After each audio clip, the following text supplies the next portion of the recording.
मान्यवर, अभी एक फैशन हो गया है, आम्बेडकर आम्बेडकर आम्बेडकर आम्बेडकर आम्बेडकर आम्बेडकर। इतना नाम अगर भगवान का लेते तो 7 जन्मों तक स्वर्ग मिल जाता। अच्छी बात है ना? सुनिए तो, सुनिए ना, आप सुनिए ना, मैं बताता हूं। हमें तो आनंद है कि आम्बेडकर का नाम लेते हैं। आम्बेडकर का नाम अभी 100 बार ज्यादा लो, परंतु साच अर्थ में आम्बेडकर जी के प्रति आपका भाव क्या है ये मैं बताता हूं। मान्यवर, आम्बेडकर जी को देश की पहली कैबिनेट से इस्तीफा क्यों दे दिया? आम्बेडकर जी ने कई बार कहा कि अनुसूचित जातियों और जनजातियों से हुए व्यवहार से मैं असंतुष्ट हूं, सरकार की विदेश नीति से मैं असहमत हूं और आर्टिकल 370 से मैं असहमत हूं। इसलिए वो छोड़ना चाहते थे। उनको आश्वासन दिया गया, आश्वासन पूरा नहीं हुआ। उन्होंने इग्नोरेंस के चलते इस्तीफा दे दिया। और एक श्री BC रॉय ने पत्र लिखा कि आम्बेडकर और राजा जी जैसे 2 महानुभाव मंत्रिमंडल छोड़ेंगे तो क्या होगा। तो नेहरू जी ने उनको जवाब में लिखा है, राजा जी के जाने से तो थोड़ा बहुत नुकसान होगा, आम्बेडकर के जाने से मंत्रिमंडल कमजोर नहीं होता है। मान्यवर, ये विचार जो खड़गे जी कह रहे हैं ना, क्या आपत्ति है? जिसका विरोध करते हो उसका वोट के लिए नाम देना कितना उचित है? क्योंकि अब आम्बेडकर जी को मानने वाले पर्याप्त संख्या में आ गए हैं, इसलिए आप आम्बेडकर आम्बेडकर कर रहे हो। मान्यवर, मुंबई के मेयर ने एक पत्र लिखा था कि मऊ में आम्बेडकर जी का स्मारक बनाना चाहिए। मऊ में जो आम्बेडकर जी का जन्म स्थान था, सुझाव लिखा। उन्होंने कहा आमतौर पर स्मारक निजी पहल से बनाने चाहिए। यदि सरकार किसी प्रकार की सहायता करती है तो वो उचित नहीं होगा। उनके कितने स्मारक बने साहब? कोई स्मारक आम्बेडकर जी का नहीं बना, देश भर में नहीं बना। आम्बेडकर जी के स्मारक कब बने? जब भारतीय जनता पार्टी सत्ता में आई, तब मऊ में डॉक्टर आम्बेडकर के जन्म स्थान पर स्मारक बना। लंदन में अध्ययन करते थे, वहां स्मारक बना। नागपुर में शिक्षा दीक्षावलित वहां बना। दिल्ली में महापरिनिर्वाण स्थल पर बना और मुंबई में चैत्य भूमि में भी बन रहा है। हमने 5 तीर्थ बनाए महामानव। और मैं मानता हूं मान्यवर, मैं मानता हूं कि आम्बेडकर जी के सिद्धांतों पर चलना नहीं और वोट के लिए उनकी गुहार लगा देना। 14 अप्रैल को राष्ट्रीय समरसता दिवस घोषित किया हमने। 26 नवंबर को संविधान दिवस घोषित किया। उस वक्त भी इसका विरोध कांग्रेस के वरिष्ठ नेताओं ने किया। मान्यवर,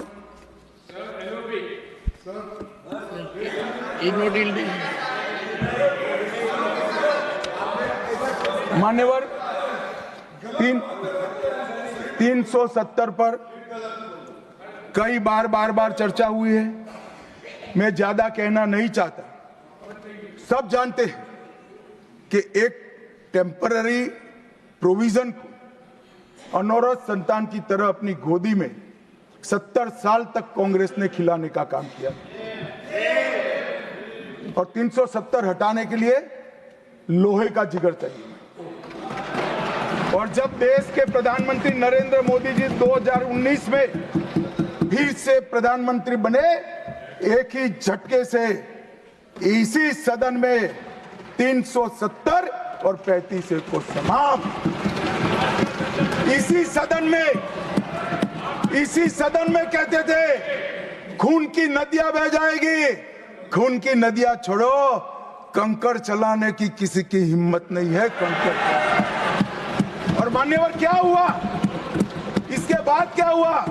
35,000 पंचायत के सदस्य आजादी के बाद पहली बार चुनकर आए 2,11,00,000 एक वर्ष में पर्यटक आए, पत्थरबाजी शून्य हो गई, आतंकवादी घटना 92% कम हो गई, एरिया डोमिनेशन बढ़ा।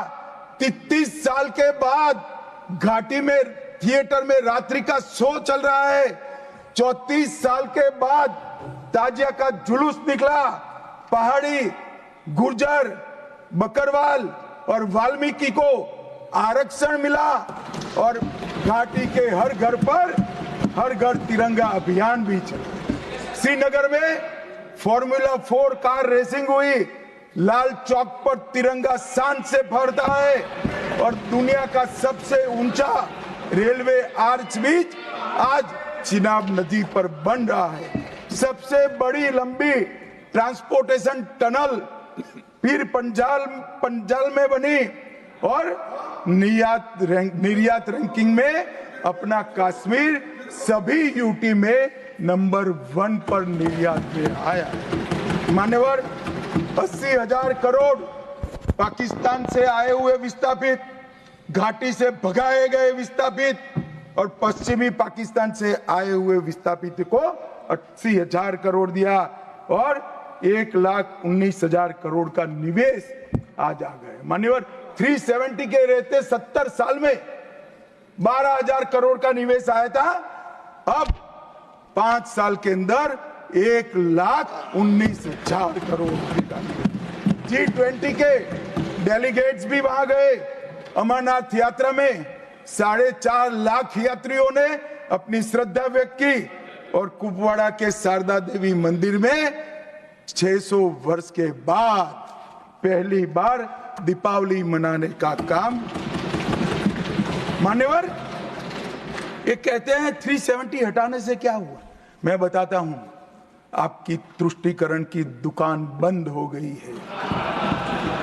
तुष्टीकरण बंद हो गई।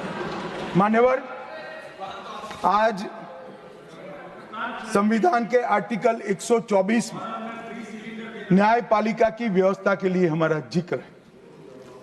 कांग्रेस पार्टी की सरकारों ने आर्टिकल 124 की भावनाओं के साथ किस तरह से खिलवाड़ किया है, वो मैं आज सदन के माध्यम से सभी सदस्यों को और देश को बताना चाहता हूं।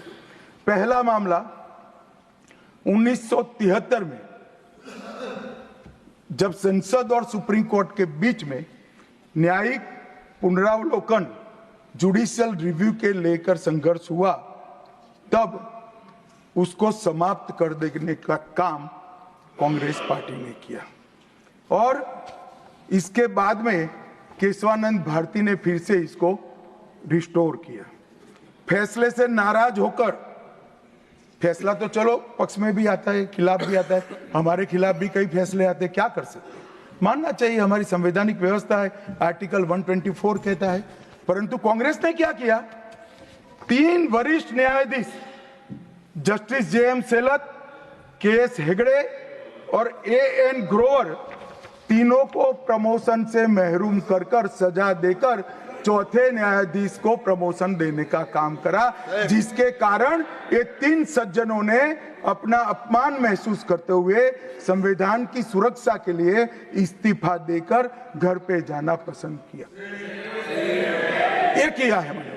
दूसरा मामला 76 में ADM जबलपुर बनाम शिवकांत शुक्ला, ये बार बार दोहराना चाहिए, 140 करोड़ लोगों को रट हो जाना चाहिए जिससे कोई हिम्मत ना कर सके इमरजेंसी डालने की। हर बच्चे को रटाना चाहिए कि तानाशाहों को क्या करना चाहिए। मान्यवर, ADM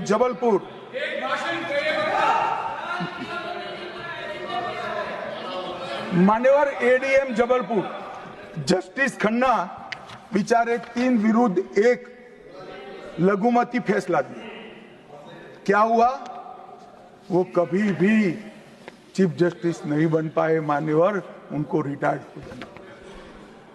ADM जबलपुर और उसके बाद में तीसरा मामला कॉलेजियन प्रणाली को एक साथ इन्होंने 18 उच्च न्यायालय के न्यायाधीशों का ट्रांसफर कर दिया, जिसमें 4 मुख्य न्यायाधीश भी थे। और कारण क्या था मान्यवर, क्यों किया?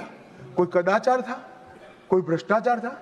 ना ना ना ना, ये सभी 18 उच्च न्यायालय के न्यायाधीशों ने प्रत्यक्षीकरण मतलब हेबियस कॉर्पस को एंटरटेन किया, जो उनका संवैधानिक अधिकार है। इमरजेंसी में कैसे हेबियस को आप एंटरटेन कर सकते हो, इस मुद्दे पर उन्होंने इसको आगे कर दिया। मान्यवर, आर्टिकल 34, 14 और 21 इसकी सेंस को निकाले तो हर व्यक्ति को समानता से जीने का अधिकार है। हम कम्युनिस्ट सोच से बना हमारा संविधान नहीं है। सब समझते हैं कि व्यक्ति की माली हालत इसका भाग्य, परिश्रम और बुद्धिमत्ता के आधार पर तय होती है। हर व्यक्ति एक समान माली हालत में नहीं रह सकता, मगर आर्टिकल 14 और 21 का मतलब इतना तो जरूर निकलता है कि इनको बेसिक सुविधाएं मिल जाए, घर मिले, बिजली मिले, पानी मिले, खाना मिले, इलाज मिले, शिक्षा मिले। 75 साल तक इस देश की जनता को गरीबी हटाओ का नारा देने वाले कांग्रेस पार्टी गरीब रखे, और मान्यवर 10 साल में नरेंद्र मोदी जी ने 9.6 करोड़ गरीब महिलाओं को उज्ज्वला का कनेक्शन देकर उनके घर में गैस पहुंचा। 12 करोड़ गरीबों के घर में शौचालय पहुंचे, शुद्ध पीने का पानी 12.65 लाख करोड़ घरों में पहुंचा। 18,000 गांवों में बिजली पहुंची। 14.5 करोड़ किसानों के खाते में 2.40 लाख करोड़ रुपया सीधा डीबीटी से पूरा ट्रांसफर हुआ। 36 करोड़ आयुष्मान भारत के कार्ड बने और 8.19 करोड़ दर्दियों ने उससे मुफ्त में अपना इलाज कराया है। और मान्यवर, अब 70 साल से अधिक कोई भी आय वर्ग का व्यक्ति हो, इसको 5 लाख तक का इलाज मोदी सरकार ने, प्रधानमंत्री ने फ्री कर दिया। 36 राज्यों में 80 करोड़ लोगों को one nation one ration card दिया, 5 किलो अनाज मुफ्त दिया, 25 लाख करोड़ रुपए की राशि सीधी बैंक खातों में डीबीटी के माध्यम से गई है। 11,000 करोड़ रुपया 1 करोड़ लाभार्थी को, रेहड़ी पटरी वालों को दिया, और सबसे बड़ी बात 2 करोड़ लखपति दीदी बनाने का काम नरेंद्र मोदी। और मान्यवर, विश्वकर्माओं के लिए भी काम। अभी मान्यवर, ये बात मैं बहुत संवेदनशील होकर के आप सदन के सामने रखता हूं। लोकसभा में चर्चा हो रही थी, कांग्रेस पार्टी के एक वरिष्ठ सदस्य ने कहा, सावरकर के लिए जो उन्होंने उद्गार निकाले मैं तो रिपीट नहीं कर सकता। मान्यवर, सावरकर जी के सामने जो वीर लगा है ना, वो कोई सरकार, कोई पॉलिटिकल पार्टी की चुनी हुई सरकार ने नहीं दिया है। इसके सामने वीर, उनकी वीरता के कारण 140 करोड़ लोगों ने। मान्यवर, ऐसा उत्कृष्ट देशभक्त जिसके लिए ऐसे उच्चारण देश की सबसे बड़ी पंचायत में होते हैं, इसके बारे में कोई जानकारी लिए बगैर लगातार कई सालों से झूठ फैलाया जाता है। मैं आज रिकॉर्ड पर कहना चाहता हूं मान्यवर,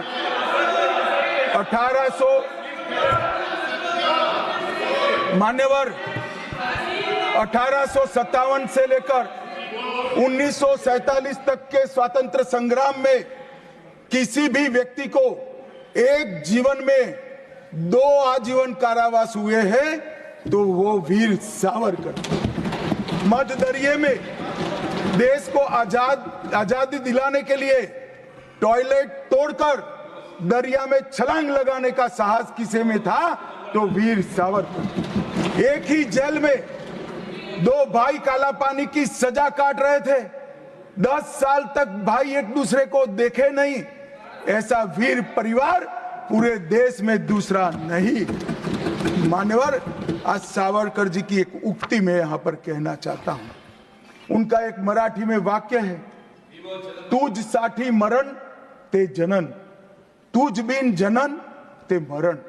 इसके आगे है, हे मातृभूमि तेरे लिए मरण मृत्यु ही जीवन है और तेरे बिना जीवन मेरे लिए मृत्यु से भी कठिन। ये देशभक्ति के वाक्य जिस व्यक्ति के मुंह से निकले, इसके लिए इस प्रकार की सदन में चर्चा करते हैं, सार्वजनिक रूप से बोलते हैं और गर्व महसूस करते हैं। क्या देशभक्ति कोई विचारधारा के साथ जुड़ी हो ही सकती है? देश के प्रति बलिदान किसी धर्म के साथ जुड़ा हुआ हो सकता है? किस प्रकार के स्तर पर हम देश के सार्वजनिक जीवन को ले गए हैं माननीय, और हमारी तो न माने, हमारी न सुने। सुनिए, आप हमारी न माने, हमारी न सुने, हमको न स्वीकारे, मगर मैं इंदिरा जी के 2 वाक्य कोट करना चाहता हूं।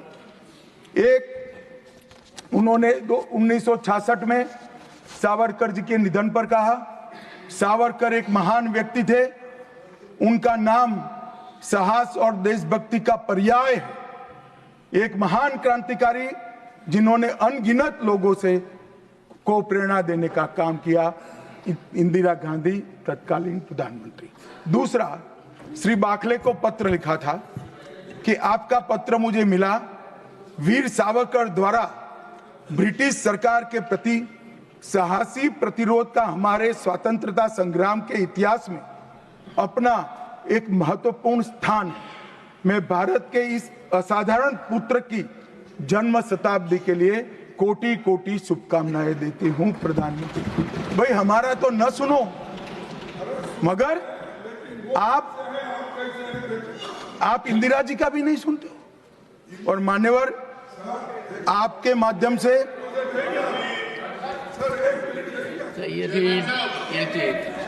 ना सब बीच में नहीं जगह होती है। मान्यवर, मेरा आज इस चर्चा के माध्यम से देश भर के अलग अलग पॉलिटिकल पार्टी, अलग अलग विचारधारा, अलग अलग धर्म के लोगों को एक निवेदन है कि देशभक्ति, वीरता, बलिदान और समर्पण को धर्म के साथ, विचारधारा के साथ या पार्टी के साथ मत जोड़िए। जो वीर होता है वो वीर होता है, कोई भी पार्टी में जो होता है। जो देशभक्त होता है वो देशभक्त होता है, कोई भी विचारधारा का होता है। और जो बलिदान देता है वो बलिदान ही देता है, किसी भी धर्म के अंदर जन्म लिया हो। मान्यवर, ये बहुत नीचा विचार है, एक स्तर से नीचा विचार। और मैं चाहता हूं कि आज की चर्चा से देश की जनता इस प्रकार के चीजों का जवाब मांगना शुरू करे।